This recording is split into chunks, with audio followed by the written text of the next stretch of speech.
Võrdse töö eest võrdne palk on Euroopa Liidu üks olulisematest põhimõtetest ja oli lisatud liidu alusdokumentidesse juba 1957. aastal. Tänaseks on sooline palgalõhe jätkuvalt reaalsus. Euroopa Liidu keskmine sooline palgalõhe on 16% ja Eestis on sooline palgalõhe 28%.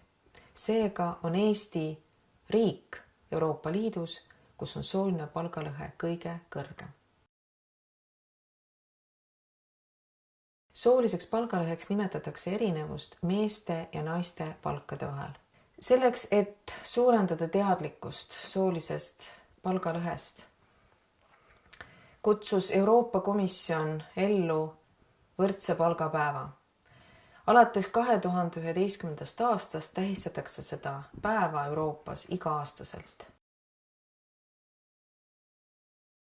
Palgalõhe päev tähistab seda, kui palju peab naine töötama rohkem, kauem, et teenida täpselt sama palk, mida teenis mees eelmise aasta jooksul kokku.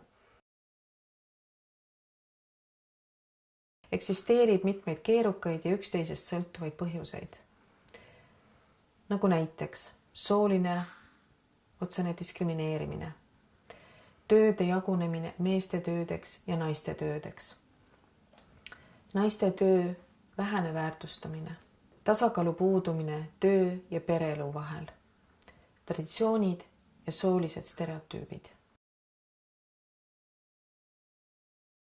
Et luua parem positiivsem töökeskkond, mis omakorda suurendab tootlikkust ja tugevdab konkurentsivõimekust. Naiste oskuste ja kogemuse parem ärakasutamine võimaldab neil rohkem panustada majandusse tervikuna. See on äriliselt kasulik. Ja kolmandaks, naiste töö ja oskuste väärtustamine motiveerib neid eneseteostusele ja sellega suurendab nende majanduslikku iseseisvust. Eesti Ettevõtlike Naiste Assotsiatsioon on peamine võrdse palgapäeva eestvedaja Eestis. Alates 2011. aastast korraldame kampaaniat Tilliga ja Tillita, mille raames üle Eesti pakume erinevates söögikohtades lõhevõileibu või teisi roogi, kas siis tilliga või tillita ja nende roogade hinnaerinevus on täpselt palgalõhe suurus Eestis sellel aastal. Kampaania osana kogume lugusid inimestelt, kellel on vahetu kogemus soolise palgalõhega. Korraldame diskussioone, paneele ning kaasame kõik meediakanalid, et levitada oma sõnumit soolise palgalõhe kohta Eestis. Selleks, et jõuliselt vähendada soolist palgalõhet Eestis, näeme mitmete erinevate meetmete rakendamist. Näeme, et nende meetmete rakendamine on valitsuse prioriteet, lähtudes pikaajalisest strateegilisest kavast ja meie ettepanekud on järgmised. Rohkem naisi juhtorganitesse, nii ettevõtetes kui poliitikas. Rohkem läbipaistvust tasustamissüsteemidesse, palkadesse.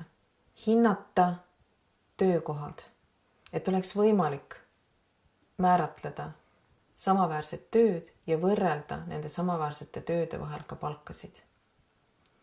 Ja viimane, pikendada isadele reserveeritud lapsehoolduspuhkuse periood, et emadel oleks lihtsam ja valutum naasta tööjõuturule.